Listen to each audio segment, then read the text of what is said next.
Halo teman-teman yang terkasih dalam Tuhan, jumpa lagi dengan saya Alfonsus Rianjati Atmaja. Nah, pada kesempatan kali ini saya akan melaksanakan tugas saya sebagai mahasiswa semester 5. Nah, tugasnya adalah merangkum sebuah buku yang telah diberikan dosen saya, yaitu Pak Gregorius Wijoyoko selaku dosen bioetika. Bukunya adalah modul pembinaan iman dalam mahasiswa Katolik. Nah, yang ditulis oleh Pak Gregorius sendiri selaku dosen kami dan FRU Riningsih selaku suster kepala kami. Langsung saja ya. Dalam bab 1 ini kami banyak sekali mendapat pelajaran tentang manusia. Dalam bab 1 ini saya akan membahas judul dulu, manusia dan asal usulnya. Sebelum masuk ke materi, saya ingin memberikan pendapat dari seorang filsuf, yakni Plato. Kalian tahu Plato kan? Filsuf Yunani. Nah, menurut Plato, manusia adalah makhluk ganda. Manusia memiliki tubuh yang berubah, yang tidak terpisahkan dengan dunia indera, dan tunduk pada takdir yang sama seperti segala sesuatu yang lain di dunia ini. Lalu, siapakah manusia itu sebenarnya? Dari mana asal usulnya? Apakah yang membuat manusia menjadi manusiawi? Apakah yang membuat manusia mampu menepati maupun melanggar prinsip-prinsip kemanusiaan? Nah, pertanyaan-pertanyaan tersebut akan saya rangkum dalam video ini. Langsung saja. Nah, dalam bab 1 ini saya menemukan bahwa manusia adalah solusi sekaligus penghancur dari nilai-nilai kemanusiaan yang diperjuangkan. Nah, maksudnya adalah manusia bisa menjadi solusi dan manusia juga bisa jadi penghancur dalam kehidupan ini. Nanti saya akan jelaskan. Menurut Willem Wundt, manusia itu adalah satu kesatuan dari jiwa dan raga yang berkegiatan membentuk diri yang ideal dalam segala kegiatannya. Untuk bisa mencapai ideal itu, maka manusia berinteraksi dengan lingkungannya dengan akal budi, perasaan, kehendak secara individual maupun secara sosial. Manusia dapat merasakan dan memberikan pengaruh terhadap lingkungannya, serta manusia dapat berelasi dengan manusia lain. Karena apa? Manusia adalah makhluk sosial yang senantiasa membawa perubahan bagi dirinya sendiri ataupun sesamanya, lingkungan dan makhluk sekitarnya. Lalu di sini saya akan membahas tentang martabat manusia. Nah, apa sih martabat manusia tuh? Martabat manusia adalah dasar dan hak asasi yang dimiliki oleh setiap orang yang berasal secara kodrat dari Allah. Martabat manusia tersebut tidak dapat dirampas oleh siapapun sampai kapanpun. Martabat manusia menurut pandangan kitab suci Kristiani, menurut kitab Kejadian, manusia ini dibentuk Allah dari tanah, lalu dihembuskan ke dalam mulutnya nafas kehidupan. Karena apa? Manusia dibentuk seturut dengan rupa Allah. Manusia diciptakan seturut gambar Allah. Manusia memiliki martabat sebagai pribadi. Ia bukan hanya sesuatu melainkan seseorang. Ia bukan barang melainkan makhluk hidup. Ia mampu mengenali dirinya sendiri, menjadi tuan atas dirinya, mengabdikan dirinya dalam kebebasan dan hidup dalam kebersamaan dengan orang lain. Dan karena rahmat Tuhan, manusia dipanggil dalam perjanjian dengan penciptaannya. Nah, manusia diemban Tuhan supaya apa?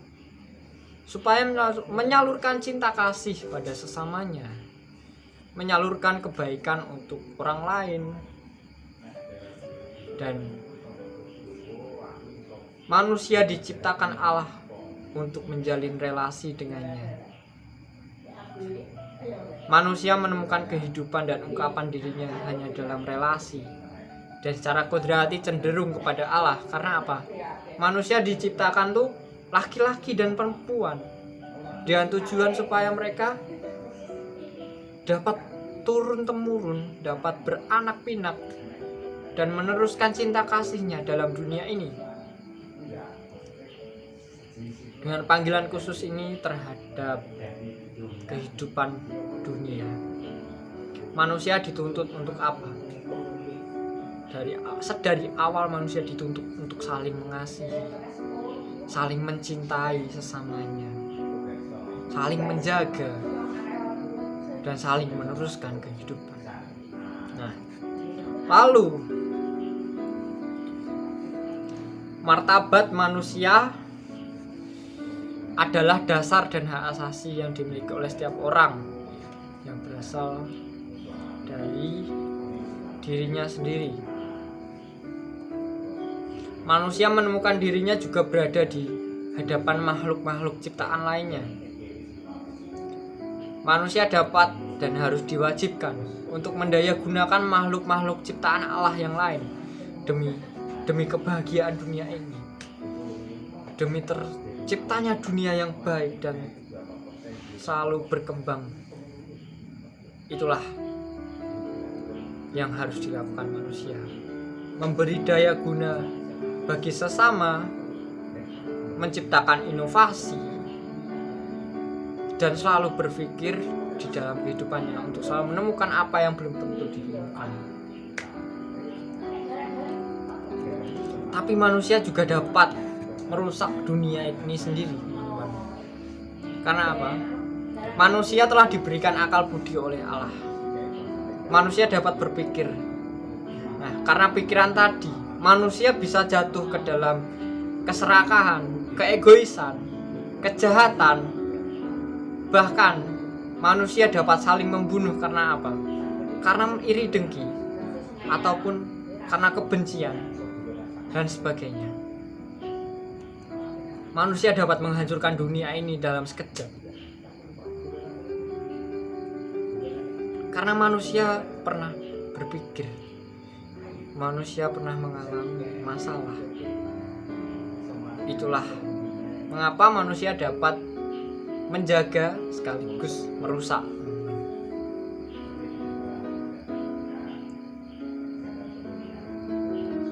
Nah, di sini saya mendapat banyak pelajaran sih. Terlebih manusia mesti menemukan dan menghormati nilai-nilai kehidupan. Ya, saya setuju dengan kata-kata ini. Kenapa? Ini merupakan sebuah tantangan yang menakjubkan bagi akal budi manusia, teman-teman. Yang semestinya dapat membuat manusia itu menuju pada kebenaran. Manusia dapat berefleksi secara terus-menerus, dan manusia dapat mengkontemplasi tentang apa yang dilihat Allah sebagai kebaikan dalam diri mereka. Karena apa? Manusia terus berpikir. Sampai saat ini norma, kebaikan, hukum, dan sebagainya kan yang buat kan ya manusia atas pemikiran dia sendiri. Supaya apa? Supaya dapat mengatur sebuah relasi. Nah, ketika sebuah relasi tersebut diberikan aturan, maka relasi tersebut akan berjalan dengan baik, seturut dengan apa yang telah disepakati itu, seturut dengan aturan yang telah disepakati itu. Nah, lalu martabat manusia menurut pandangan Konsili Vatikan II nih teman-teman.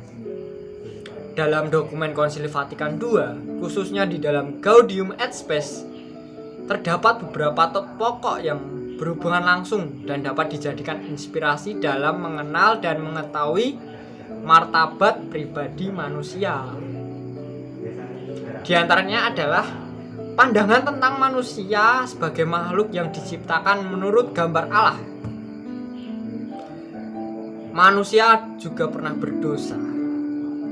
Manusia memiliki kodrat, jiwa, dan badan.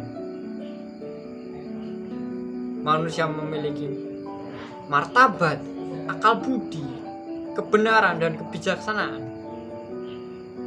Martabat hati nurani dan tentang keluhuran kebebasan manusia itu sendiri. Manusia dikaruniai itu oleh Allah, diberikan pikiran untuk berpikir. Nah, pokok tersebut sama sekali tidak bertentangan dengan dasar-dasar imam dalam kitab suci. Tidak bertentangan sekali dengan kitab-kitab suci terdahulu. Justru semuanya lahir dari kitab suci sebagai wahyu Allah kepada manusia. Dan dapat dikatakan bahwa pokok-pokok tersebut adalah hasil dari refleksi gereja tentang martabat manusia berdasarkan kitab suci. Nah, lalu kita masuk pada kesimpulannya. Kesimpulannya adalah manusia merupakan makhluk yang berakal budi. Melalui akal budi dan suara hati yang dimiliki manusia, itu dapat menjadi tanda yang membedakan manusia dengan makhluk lain. Akal budi dan suara hati yang dimiliki oleh setiap manusia membuat manusia mampu dengan sadar melakukan sesuatu yang ia kehendaki dan siap untuk mempertanggungjawabkannya. Contohnya adalah ketika kita kuliah,